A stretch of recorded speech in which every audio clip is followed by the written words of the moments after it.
Bienvenidos a una nueva emisión de su programa, nuestro programa Vive tus Derechos. Hoy vamos a hacer algunas reflexiones en materia de derechos humanos y en particular la erradicación de la pobreza. La pobreza, pues lamentablemente es una condición que ha acompañado a la humanidad prácticamente desde su aparición y que se ha convertido en un problema estructural sobre el cual no hemos sido capaces de actuar con la diligencia y la eficiencia suficientes. Hoy día las organizaciones internacionales pues registran centenares de millones de personas que lamentablemente viven en condiciones de pobreza. La pobreza pues debemos entenderla como un fenómeno que es producto fundamentalmente hoy día del maltrato social, del maltrato institucional. La pobreza es una expresión de la discriminación, en tanto esa condición de pobreza implica unas restricciones diversas con más o menos potencia para el acceso y disfrute de los derechos humanos de muchísimas personas. Pobreza pudiéramos también equipararla a otro concepto que es el de la deshumanización. En la medida en que discrimino, estoy deshumanizando al otro. Entonces, bueno, sobre la pobreza, infinidad de estudios, infinidad de trabajos, de esfuerzos cognitivos, de investigación, se han venido realizando a través de los tiempos. Y en el discurso global, pues pareciera que hay primero un reconocimiento de que existe, de que es un grave problema, y después una voluntad, al menos expresa de viva voz, en que es necesario actuar para corregirlo. En ese estudio sobre la pobreza, pues en los últimos años, en las últimas décadas, hemos visto cómo hemos alcanzado a clasificar esa condición de pobreza bajo distintas dimensiones, distintas ópticas, ¿verdad?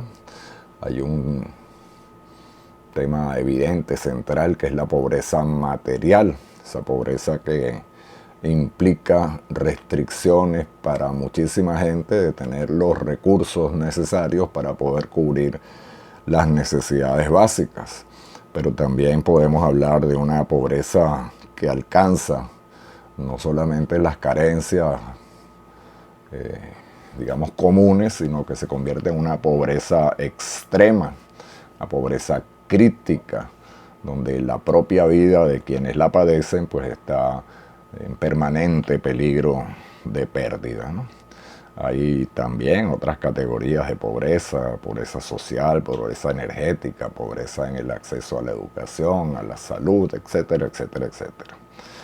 Lo cierto es que independientemente de que erradicar la pobreza se haya convertido en estos años en uno de los objetivos de la Agenda de las Naciones Unidas para el 2030, pues pareciera ser que las condiciones del planeta pues van en contra de el poder alcanzar ese objetivo. La pobreza viene recrudeciéndose a partir de múltiples fenómenos que se están dando en distintos espacios del planeta.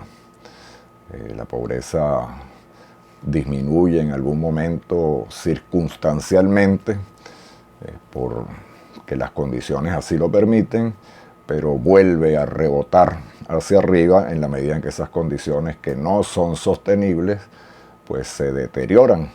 Y entonces pareciera ser que la tendencia en este momento histórico es hacia el acrecentamiento de la pobreza, vinculada a todos los conflictos de los que ya tenemos información, que conocemos, que están en marcha, unos más publicitados que otros, pero que se repiten en distintos espacios del planeta. Lo cierto es que en esta situación, en estas condiciones, Es imprescindible que las políticas públicas, aquellas que diseñan y adelantan, ejecutan los estados, pues deben mejorar su eficiencia, ¿no? Mejorar su eficiencia para poder ir hacia la erradicación de la pobreza implica un reconocimiento profundo de las raíces estructurales que la mantienen, que la han mantenido a través de siglos, ¿verdad? Esas raíces estructurales que obedecen a intereses particulares, intereses de grupos de poder, intereses que tienen un carácter económico, que tienen un carácter religioso, que tienen un carácter político, etcétera, etcétera. Lo cierto es que también parece haber una coincidencia entre quienes se ocupan del tema, de que la pobreza está altamente vinculada a esa otra categoría que es la educación.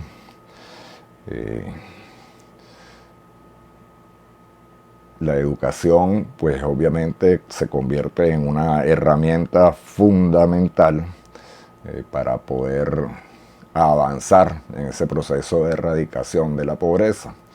Sin embargo, reflexionemos un poco en que si bien la educación se ha hecho cada día más accesible para muchísima gente en este planeta, pues los resultados de esos procesos educativos parecieran no ser lo suficientes en términos de efectividad, de eficiencia, para corregir, para erradicar esas raíces, esas causas radicales de la pobreza. La pobreza, independientemente del avance en la educación, pues ha seguido también creciendo y fortaleciéndose.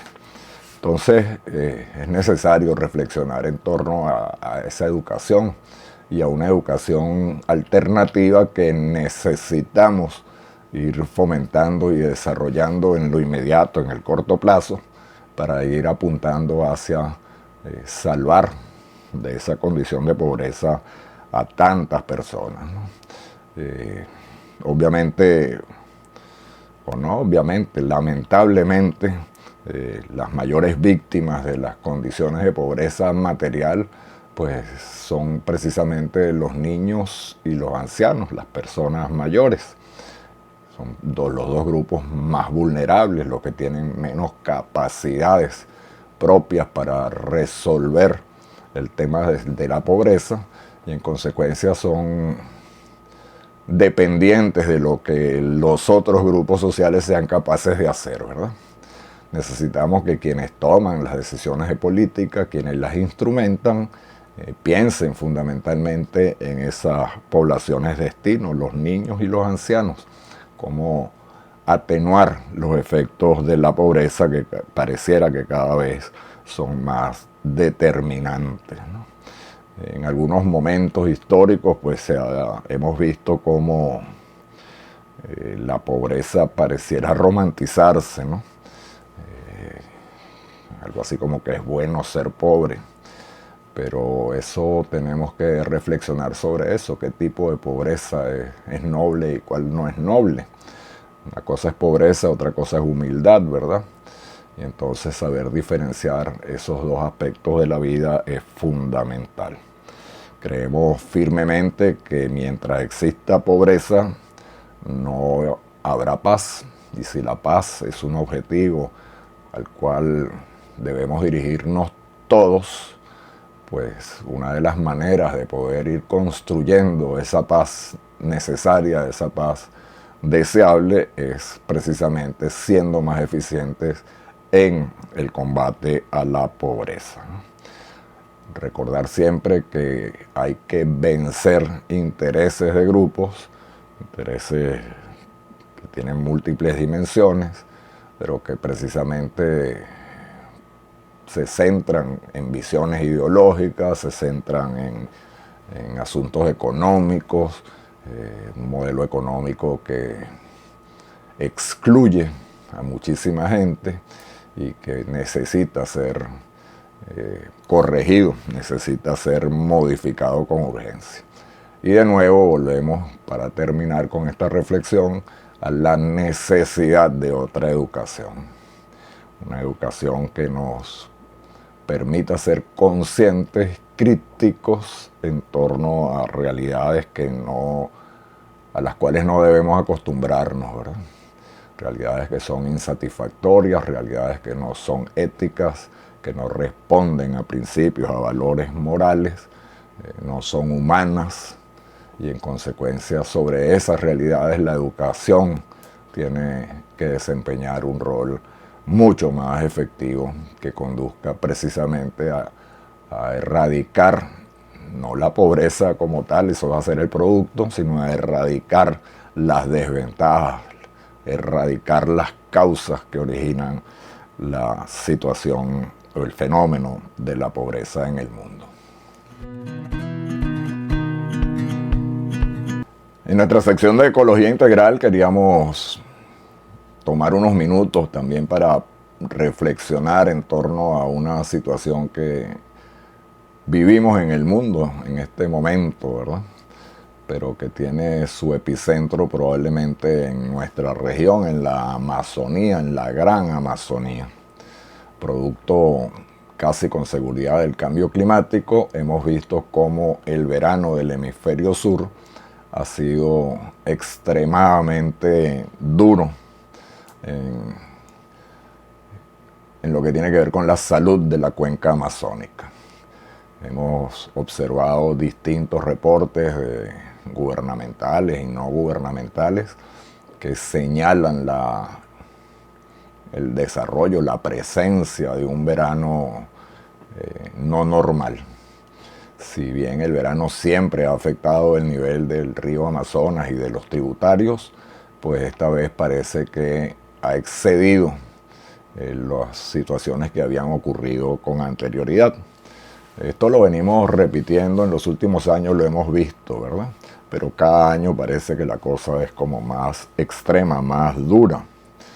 Esa sequía extrema es producto, obviamente, de múltiples acciones que tienen que ver con el uso que se está haciendo de los suelos y de los recursos de la Amazonía. Mientras se intensifica la afectación, la alteración de los ecosistemas, de los caños, de los tributarios, del propio cauce principal del río Amazonas para la instalación de actividades agrícolas, monocultivos, deforestación, aprovechamiento de la madera, los proyectos mineros, los grandes, los industriales, pero también la minería esta ilegal, ilícita, que ya no tiene categoría artesanal, sino que es otra cosa, pues en esa medida los efectos sobre el ciclo del agua en la región pues van a ser cada vez más extremos, ¿no? Ese verano que ha ocurrido en el hemisferio sur se está trasladando con la convergencia intertropical hacia el norte.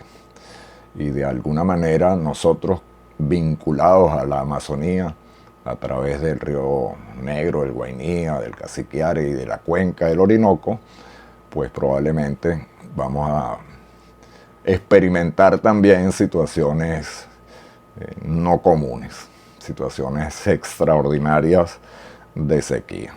Revisando un poco la data a la que tenemos acceso sobre el nivel de río aquí en Puerto Ayacucho, la que se toma en el muelle de Puerto Ayacucho, pues vimos que para el día 15 de este mes el reporte indicaba que el nivel del río estaba en 44.34 metros. Y al compararlo con la medición extrema, la más significativa, que precisamente se corresponde al año pasado, al año 2023, que fue de 43.78 metros, pues observamos que la diferencia es poco menor de 1 metro, ¿verdad? Tenemos este año 1 metro más de agua para esa fecha que el año pasado. Sin embargo, esa medida, la de hoy, o de actual, la de 44.34 para el día 15, es la segunda medida más baja para esta época, ¿no? Y eso debería llamarnos a reflexión.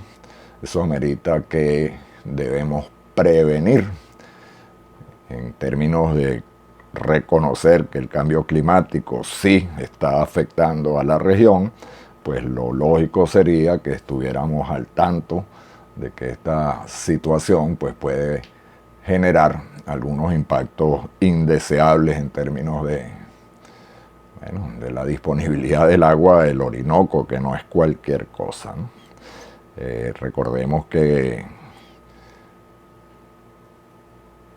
el agua del Orinoco, la cuenca del Orinoco, es la sangre del país, es la que mantiene vivo este ecosistema amazónico, pero también los ecosistemas del norte de la región, del norte del país, y que en consecuencia, pues lo que le ocurre al Orinoco tendrá efectos en todo.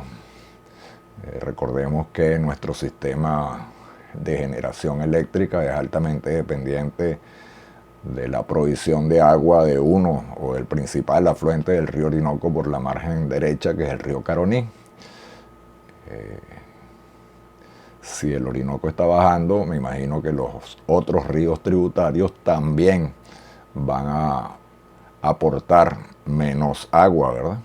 Y eso pudiera comprometer pues prácticamente todas las dimensiones de la vida humana en la región, ¿no?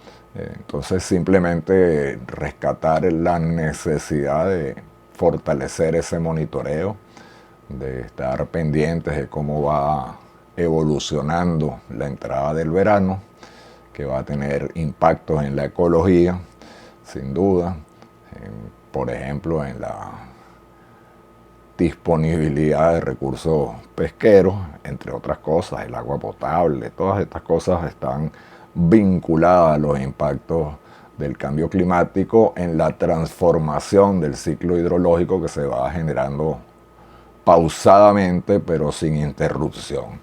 Entonces ese es otro de los retos que tenemos en términos de gestionar el desarrollo, de gestionar la vida, estar pendientes de minimizar los impactos, de erradicar aquellos impactos que puedan contribuir a potenciar el verano. Sabemos que tenemos un grave problema con la minería hacia el interior del estado, fundamentalmente ese, y que los efectos de esa minería pues se traducen luego en la alteración del ciclo hidrológico y en el entendido, como es el concepto de la ecología integral, de que todo está vinculado con todo y que todo es importante, pues es necesario estar atento y actuar. Actuar en consecuencia, no lamentarnos, no quedarnos lamentándonos, sino actuar para evitar generarle aún más perjuicios a la población, que al final la sociedad es la destinataria final de los efectos de las acciones de algunos pocos. Bien, vamos a cerrar nuestra emisión con dos frases para reflexionar. Una es atribuida a Séneca. Séneca fue un orador romano hace 2 siglos, contemporáneo de Jesús. Dice: no es pobre el que tiene poco, sino el que mucho desea. Y la otra es atribuida a Voltaire. Voltaire fue un filósofo, un pensador que vivió en Europa, en Francia, precisamente en la época en que se produce la Revolución Francesa. Y decía: si los pobres empiezan a razonar, todo está perdido. Y recordemos que los pobres son víctimas de las acciones de unos pocos. Los pobres son los destinatarios de los errores o de la avidez de unos pocos. Entonces, en consecuencia, pues pensemos en cómo contribuir a esa erradicación de la pobreza material. De las otras nos encargaremos poco a poco cada uno de nosotros. Muchísimas gracias.